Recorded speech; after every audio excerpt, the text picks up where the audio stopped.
morning, good afternoon, or good evening, depending on where in the world you're signing in from. Really appreciate your time today for joining us. I've got with me today Nick Campbell, CEO of Mayfair Gold. Nick, how are you? I'm excellent. How are you doing? Good, thank you. Here's how today's going to work, just for the folks in the room. Basically, Nick's going to run through a corporate presentation, or a quickly abridged version of a corporate presentation, and then I've got some questions for him, but this is an interactive event, so please do enter your questions in the chat box, the bottom right of your screen. You can ask questions at any point during today's event. I'll try to get to as many as possible. If for whatever reason I am unable to get to your questions today, I'll make sure that Nick and the Mayfair team still receive those questions, and they'll get back to you at their leisure. It will become attached with your email address or phone number, depending on which you logged in with. Only other piece of housekeeping, today's event is being recorded and will be available for replay probably at 4 p.m. Eastern. It'll pop right in your inbox. Will be available at this link, but also on Six's YouTube channel under the Mayfair tab. But Nick, enough out of me. I'll let you get into the protein of today's event by starting with the presentation. Excellent. Well, first of all, Nicholas Campbell. I'm the CEO of Mayfair Gold. I'm very happy to run through the Mayfair Gold story with you and how we're taking a differentiated approach to unlocking the value of Fenn-Gib, which is a gold project in Timmins. So just caution here, forward-looking statements. I am going to be making forward-looking statements about the company and the project and our plans. So the Fenn-Gib gold project, I mean, one of the things that attracted me to this company is that this is one of the best mining jurisdictions, in the world, really. Which is the Timmins Gold Camp. So Fenn-Gib is located 8 kilometers from Timmins. It's located 40 kilometers from the Holt Mill, which is a shuttered mill that's owned by Geological, 20 kilometers from the town of Matheson, which is also the town that hosts Discovery Silver's Porcupine gold complex, 10 kilometers from the Black Fox mine. This is a mining jurisdiction. And one of the things that is great about this area is that this is a pro-mining community. It's a place where you can get permits. It's a place where you have excellent people to help you work in a mine. It's the ideal location to be developing a new gold mine in Canada. So as I said before, incredible access, incredible infrastructure. There's a highway that comes straight through the site.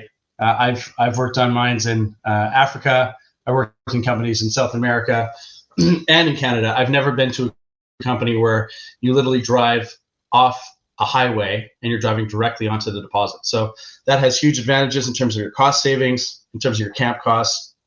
And as you can see in the area, there's a lot of mining activity in this area. So this is a great place to be looking to build a mine. So the Fenn-Gib Gold Project has been around for quite some time. This is an asset that was owned by Pangea Goldfields, which was acquired by Barrick in 2002. It was sold to Lakeshore in 2012. Lakeshore did a bit of work on it. Lakeshore was acquired by Tahoe. Tahoe was acquired by Pan American. And then Mayfair, the founders of Mayfair, acquired it out of Pan American. We put in 200,000 meters of drilling, and we proved up a scaled gold resource here. So, and a lot of people get fixated on this slide. So they look at our resource, and we're taking a differentiated approach to the development of this asset.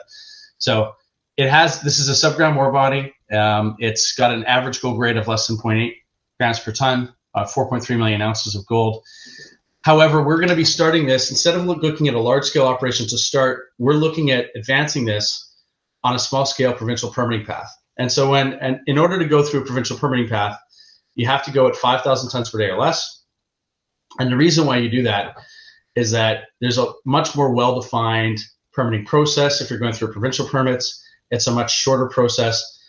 We believe that we should be able to get all of our permits in place to start construction by mid-2028. But in order to achieve that, you have to start a mine at less than 5,000 tons per day. And so when you look at this average grade, you say, well, less than 5,000 tons per day, that's not a very compelling production story.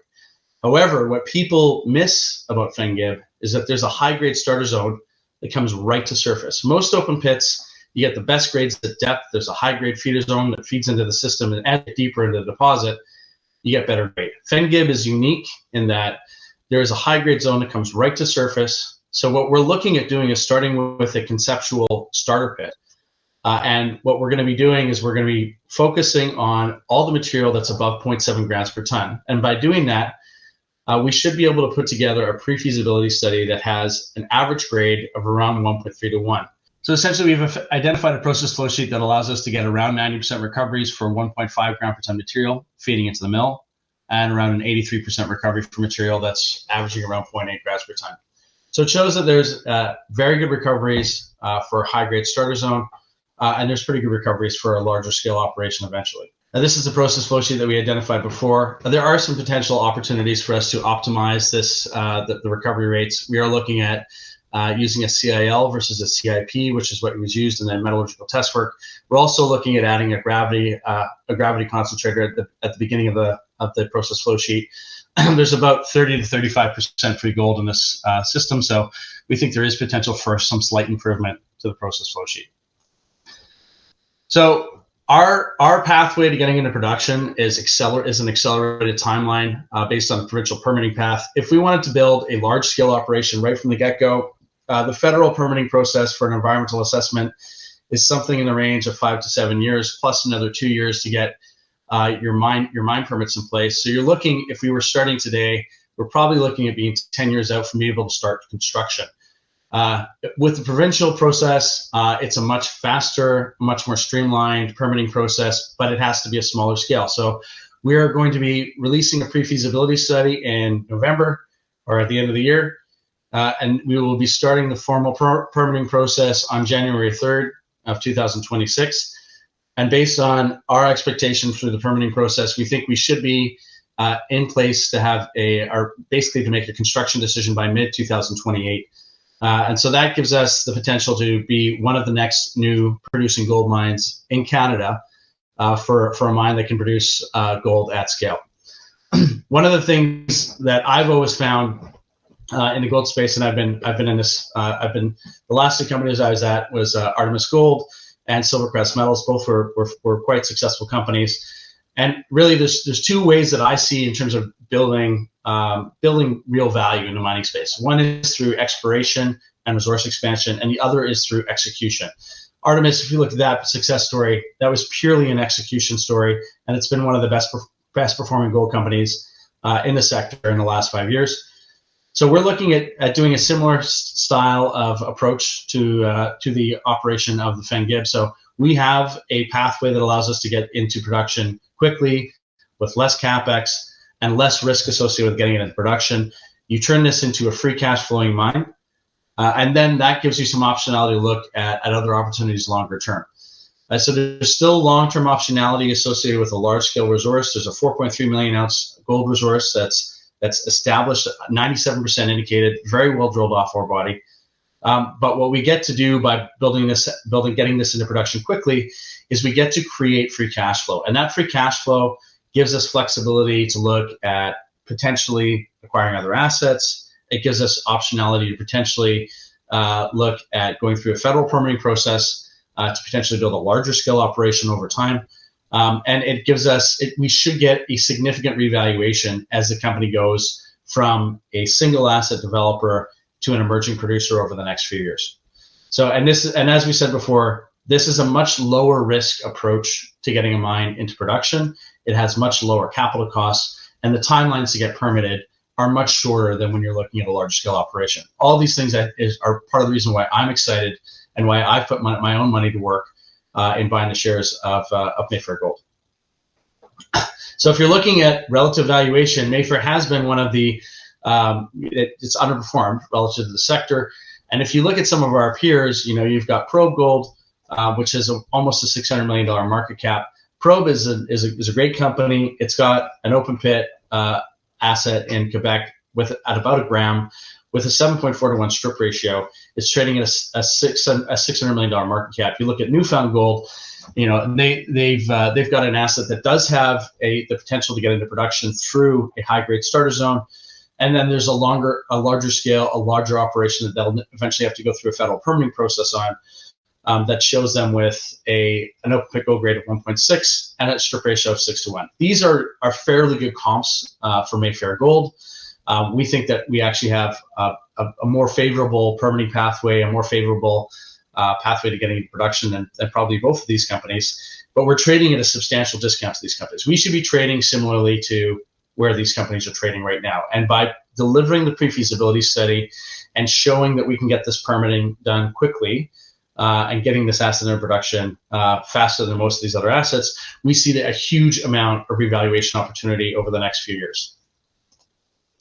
So one of the other things that differentiates Mayfair from the rest of the junior development sector is we're heavily insider owned. I've bought a significant amount of stock in the market in the last year, including I participated in the last financing. I bought over $500,000 worth of stock in the $1.65 financing that was closed last week.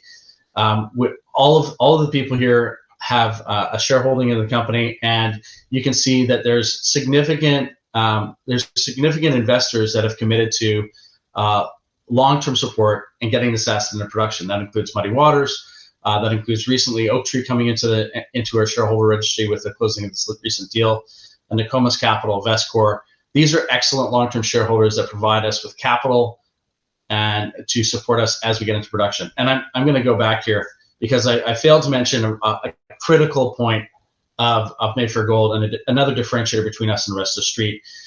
Most companies at our stage tend to have an exploration focus. They tend to be focused on expanding the resources. Mayfair is unique in that our technical focus, the technical bench strength of our team, is entirely focused on mine execution and on mine design and on development. So earlier this year, we brought in Drew Anwell to be Chief Operating Officer. Drew is a serial mine builder. Drew has a team of people that are working with us on a consulting basis at this point in time to help us advance the project. It is very rare for a company at our size to have a established mine building team that's integrated as part of management. And this is part of the reason why we're going to be able to move quickly and effectively to turn Mayfair Gold from a single asset developer with a sub-gram ore body into a new, fairly high-grade open pit gold producer that's generating significant free cash flow at a time when we're really in a generational gold price environment. So we're very lucky to have a guy like Drew on board. We're very lucky to have that team, and we're confident that we can execute on the strategy that we've outlined today. So in conclusion, why do you want to invest in Mayfair Gold? You want to invest in Mayfair Gold because we have a scale gold resource with 4.3 million ounces of gold. That's significant gold leverage in what is, the best gold price environment that I've ever seen in my 20+ year career. We have an established leadership group that's integrated within the management team. We have the technical expertise to go through the permitting process. We have the technical expertise to execute on building a sub 5,000 ton per day open pit gold operation in the Timmins Gold District, which is one of the best mining jurisdictions in the world. My track record is on finance. I've raised over $900 million in equity in the last 8 years. And I've been associated with two very successful companies, Artemis Gold and Silvercrest Metals. So I do have a track record of being able to identify good opportunities and overlooked opportunities in the mining space. We've identified a strategic pathway to get into production. Most companies look for scale. You want to go for scale. A larger scale company wants something that has a larger scale operation in order to be worthwhile for them to make an acquisition. But if you go with a larger scale operation, you have to go through a federal permitting process. We've identified a pathway of getting this into production and getting fully permitted within the next 3 years, and becoming one of the next new Canadian gold producers. The other benefit of starting small is you have a much lower capital footprint in terms of what you need to externally raise in order to get into production. It has a much shorter timeline. It has lower risk associated with in terms of your execution risk. All of these things are important things that de-risk the operation and unlock the value of Fenn-Gib. And it's something that we're still explaining to the market, and we're still teaching the market on what this opportunity means and how and what the economics are going to look like. And that will be truly unveiled with the pre-feasibility study that's expected to be released in Q4 2025. I've already mentioned the excellent access to infrastructure. The Timmins Gold Camp is really one of the best gold jurisdictions in Canada. And we're unique in that we have significant shareholder alignment. Management and insiders own 34% of the outstanding shares. We were significant participants in the most recent financings, and we've committed to continuing to support the stock and financing the company as we get this through to construction. So that's a summary of Mayfair Gold. I would say that we have been underperforming in the gold sector until very recently, but it does seem like we've started to move up and start that catch-up trade to get revalued the way that we should be in the market. But there's still an excellent opportunity for shareholders to get involved and to learn more about the story. and to get it and to buy an interest in Mayfair Gold and participate in the upside that we're going to create over the next 3 to 5 years. Awesome. Well, thank you very much, Nick. If you don't mind, I've got some questions for you. There's some great questions in the chat, but I'm just going to run through a couple with you, if you don't mind. So the first one, Absolutely. I know you mentioned Fenn-Gib's unique because of that high-grade mineralization right near the surface, unlike a lot of open pit where the best stuff is near the bottom. Can you walk us through, or go into a bit more detail, or just kind of plain language to the investors in the room, how this geological advantage shapes Mayfair's strategy and what it means for your competitive position in Canadian gold? Sure. I mean, really, if we didn't have the high grade zone, we wouldn't be able to go through the provincial permitting path. And so, again, a lot of investors will look at our website, and part of this is just the fact that we don't have an economic study that's been delivered on the project yet. I mean, I came into the company last October as VP of Capital Markets. I took over the CEO role in January this year, and I brought you in March. So there's a lot of work that's gone into the strategic rationale behind our approach to Fenn-Gib, but really, it's been determined based on the existence of this high grade zone that no one had ever really looked at before. And so my background, again, I was with Artemis Gold, and when Artemis acquired the Blackwater mine, everyone said, well, there's not an economic way to build this. It's going to cost you $1.7 billion in order to build this, and it's kind of a similar sort of grade asset. It's just much bigger, right? So it's got an average grade of 0.74. But what they didn't recognize that there's this high grade zone that came straight up through the ore body. And so Artemis said, we're going to take a staged approach to this, and which is a brilliant way to do it if you can do that, right? So what we know is that right now we're around a $300 million market cap company, and if we wanted to build a big mine, it's going to cost you probably around $1 billion to build a big mine, to build a scaled gold mine at Fenn-Gib. And it's going to take you 10 years to get through the permitting process. Sure. But instead, you can focus on this high-grade zone. And this high-grade zone has an average grade of there's about 10 million tons, averaging around 1.5 grams, that you can push through the mill at the beginning of the mine life. And so you can run the numbers yourself, but, at around, we're designing at 4,800 tons per day. That it gives you something around 75 to 80,000 ounces of gold per year that you can produce with this small-scale mine. And in the current gold price environment, though, this will create a very robust, or this should create a very robust operation. And what most people get fixated on is the average grade for the deposit, which is 0.74. There's a completely different economic opportunity associated with putting 1.5 gram per ton material through the mill versus 0.74 gram per ton through the mill.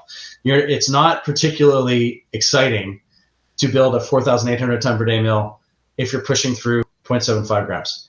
But at 1.5, you can generate substantial free cash flow. Sure. You can use that free cash flow to then look at opportunities. You can look at opportunities to grow the company by acquiring other assets. You can look at going through the federal permitting process in order to build the eventual larger scale mine that should be built eventually at Fenn-Gib. But for us, this is a good fit. This allows us to get into production quickly. It allows us to get into production with much lower capital costs.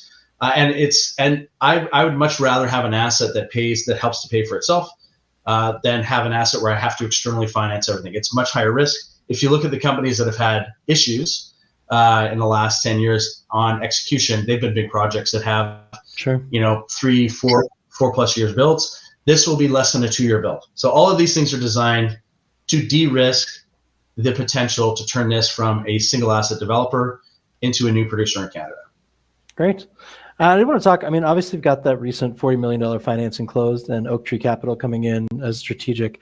I see, and I saw it in the deck, a very great, ambitious timeline with the PFS the end of this year, engineering starting next year, and then targeting that full permitting by 28. What are the biggest steps between now and then, and kind of the intersteps as we get into PFS? And how does this timeline position Mayfair to capitalize on this pretty wild gold cycle we're in? Yeah, well, running any company and trying to build an asset is complicated. So sure. There's a lot of steps. But so essentially what happens is we're going to be launching a project description shortly. That's where we basically define to the Ontario government what we intend on building, and that allows them to properly resource who's going to be in charge of the permitting process for Mayfair Gold. We're going to put out the pre-feasibility study at the end of the year. Again, that's an important document. It's important launching document for us to get into detailed engineering, which is important when you're looking at designing and properly mitigating any potential risks associated with building it. It's also something that will show the market what we're going to do, right? So it shows that what's the free cash flow going to be over the first 5 to 8 years. What's the all-in sustaining cash cost going to be? What's the production profile going to be? How are the grades going to change at the beginning of the mine life? So it's going to be an important document. There's no established economic study, so that'll be a key catalyst for us. And then after that, we go directly into provincial permitting. So the idea is that January 3rd, we start the provincial permitting process. And through that, we expect to receive some permits. It'll be a bit of it won't be a random walk, but there's a sequence to which permits we're going to get at which time. But we think that we'll have all of our permits in place by mid-2028. And there's a lot of work that goes into that. There's environmental baseline data interpretation and review, which we've been doing on an ongoing basis. And you have to go through the mine permitting process, which happens in conjunction with sometimes it's in conjunction with your environmental assessment, and there's other ones that are going to happen after you get your environmental assessments done.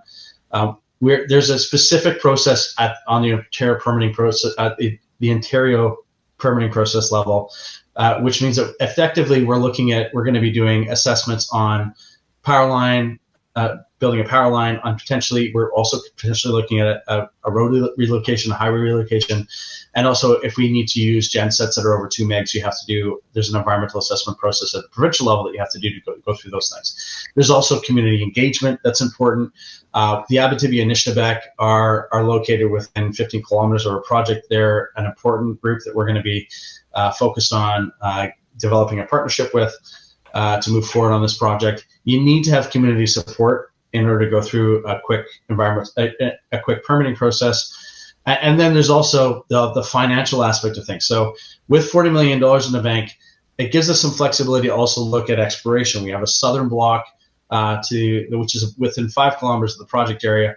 It has never really been properly drilled. This block is on trend from the Porcupine.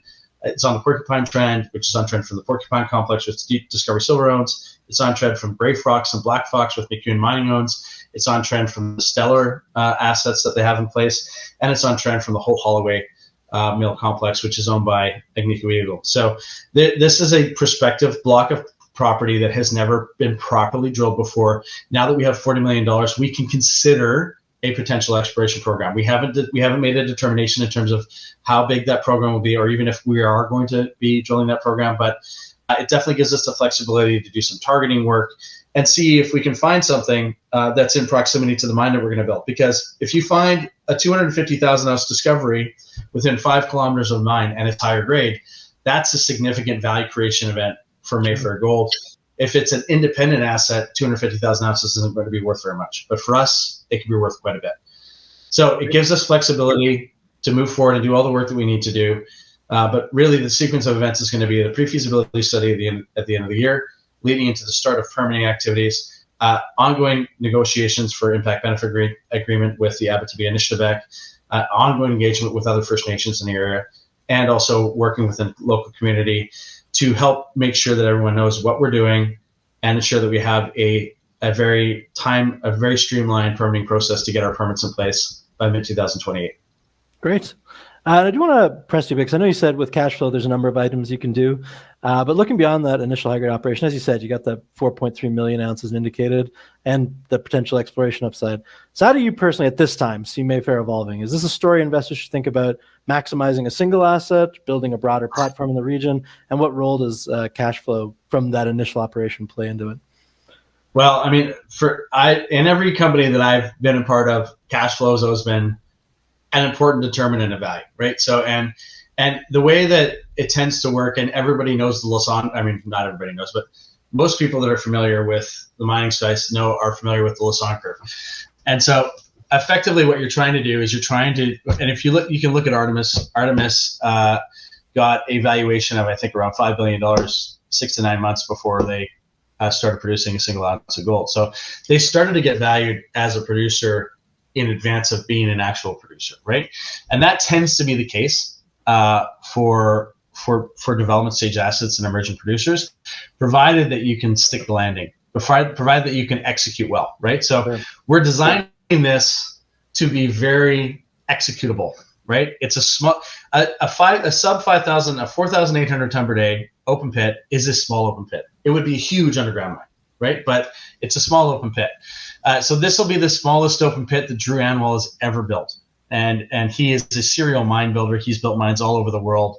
But the point of that is not that it's small. The point is that it's manageable. It's something that we can manage. We don't have to build our own access and infrastructure. So that reduces the risk associated with us getting this into production. And so if you can build something and get it into production effectively and roughly on budget and roughly on time, you tend to get a premium valuation in the market. And I can't give you numbers in terms of what the potential cash flow is because I don't have an economic study to support that. But I can tell you that those numbers are going to be out in the next couple of months. And based on a 1.5 gram per ton ore body over the first 6 years that can have produced at an average grade of around 1.5 grams per ton, there is a huge amount of free cash flow that can be generated from that asset. And so that free cash flow gives you flexibility. That free cash flow allows you to pay off whatever debt you need to use to put the asset in production. It allows you to buy back shares, and you get a better cost of capital, higher share price, which allows you to look at other opportunities. There might be regional opportunities that you can look at. There might be opportunities to get together with another mining company, because as much as we are starting at a small scale operation, scale is important. And liquidity is important. And the more liquid and higher scale of a gold company that you can produce, and if you can diversify your production over multiple assets, you're becoming a more liquid, less risky company. You'll start to get included into indexes, and you'll start to attract a different kind of investor, right? Our scale of investor, we have some very high quality investors. Having Oaktree and Muddy Waters in our story is a huge advantage that we have over other juniors. These are guys who have fairly deep pockets that can support us and have committed to supporting us through to production, right? So that's a huge advantage to have that amount of investor support. We had that at Artemis when we had Ryan Beatty, who was there. He owned 27% of the company, and he committed to helping to fund the equity component that was needed to get that asset into production. That's a huge confidence booster to get an asset into production. So by turning this into production, instead of getting valued at a developer, which obviously you're going to get valued at a discount to producers, you start to get that producer multiple, and that gives you flexibility to either build this into a larger company, or you're showing what can be done, and you're proving that the asset works, and that creates an opportunity for somebody else to acquire you to look at the longer term opportunity associated with Fenn-Gib. Great. That makes sense. I'm going to jump to, there's some great questions in the chat, so I just want to make sure we get those people heard before we jump off today. So JFL noted, when will the starter pit be active? And I think this person's probably been burned before. He asked, do you have plan to have any ounces hedged, or all at the current gold prices? So we don't have any ounces hedged. So I'll say this. They did hedge some production at Artemis, and when they announced the hedge, it was considered brilliant. And now that hedge is way underwater from where it was before. Sure. But we don't have anything hedged, and I would say we're definitely open to hedging some production, especially for the payback period. So, and again, I can't tell you what the payback period is because I don't have an economic study to support that at this point in time. We'll have that information out in November. But the plan is to have this permitted by mid-2028, and then you want to sequence the start of your construction with the freeze up. So in the wintertime, because the ground conditions are better for doing certain kinds of work during the freeze up, and that allows you to get your facility sort of built and up and running so that you can start the different kinds of work in the summertime. We want to get this done in a fairly tight construction timeline, and the idea is the shorter the construction timeline, the less inflationary pressures build up, the less exposure you have to capital cost overruns. So that's how we're trying to design this mine. I can't tell you exactly when the pit's going to be in production, and I don't ever want to be accused of misleading investors, but I can tell you the target is to get production in 2030. Awesome. Thank you so much. One question from the chat. You have already touched on this before, but no harm, I think, bringing it up again. Brandon asks, any roadblocks anticipated for permitting? Who are the major community groups in the region that Mayfair is currently dealing with? So the most, I'd say the group that we're have the highest degree of focus on is the Abitibi and Nishnabek. So the Fenn-Gib project is within the traditional territories of the Abitibi and Nishnabek. This is a nation that has multiple impact benefits agreements in place with other producing assets. We have an impact benefits agreement in place with them for the exploration work that's done on the project, and we're very excited to be working with this group. We view them as partners and potential assets as we move forward on the project together and try to create a positive outcome for everyone in the area. There's the town of Matheson, which is located 23 kilometers away from us. It's possible that we could end up locating our camp. There will be a camp on site, but it will probably be located off-site. That might seem a little confusing. It is a little bit of a confusing comment, but the point is that you don't need to build a camp on the actual mine site, which would be more expensive, right? You can build a camp in Matheson, which is 23 kilometers away. That is a short commute to have camp. So if you look at Black Fox and I think the Stellar guys, I think their camps are located outside of where the actual mine is located. It's cheaper, and it also presents the opportunity for people to live at home. Nice. And work on site, right? Which some people are going to want to do, and some people might not. So there roadblocks. I mean, permitting's complicated. There's a process that we have to go through here, and I don't want to dismiss the gravity of trying to go through a permitting process, but we have an established team that has done this before. We have a group of guys that have recently gone through a permitting process that was a joint panel review. And we're trying to identify whatever risk factors there are in the area. But we also haven't made final determination on certain aspects of the project. Those will be done over the next 3 or 4 months as we finish our final environmental baseline review, and we finish some of the geotechnical drilling that we're doing on site to make sure that we're locating facilities and infrastructure in the best possible location. Great. One question from the chat from Alton. He asks, what percentage of the ownership is currently retail? He thinks the stock seems tightly held comparatively. It's very tightly held. It's a very small. It's probably maybe it's 20% retail. Mm-hmm. If you look at our presentation, we have that at around it's around 14%, I believe, that we have sort of indicated as being part of the retail. 14%. So there's basically this and it's an important thing to understand with the project. So I came into my position because there was an option proxy battle last year where the previous management team was removed and the previous board was removed, and that always creates an interesting dynamic. So the previous management team has been largely selling the stock over the last year, which we've had to kind of digest. And if you look at the insider trading, I was buying stock, up until sort of March this year. Muddy Waters was buying stock up until March this year. We also had a distressed shareholder that started selling stock. So we are very tightly held. There are some high net worth individuals that have been supporting the company for the last couple of years. So there's about 45% of the stock that's held by insiders and institutional shareholders, plus there's another 20% that's held by high net worth. So it's a fairly tight float. And the thing with a tight float is when things start to work, it tends to do well because you're competing for shares, right? And you're starting to see that in the market now, quite frankly. Whereas before we didn't have a situation. There were people that were worried that there was something wrong with Mayfair, and in reality there wasn't. And that's what we've been trying to establish. We had some people that were concerned about the metallurgy. We did feasibility study metallurgy and demonstrated that you can actually get very good recovery on 1.5 gram per ton material, which is pretty comparable to what we're starting with. And you have pretty good recovery for your overall resource of around 83%. That's not the best recovery that you're going to see in the sector, but it works really well in this kind of gold price environment.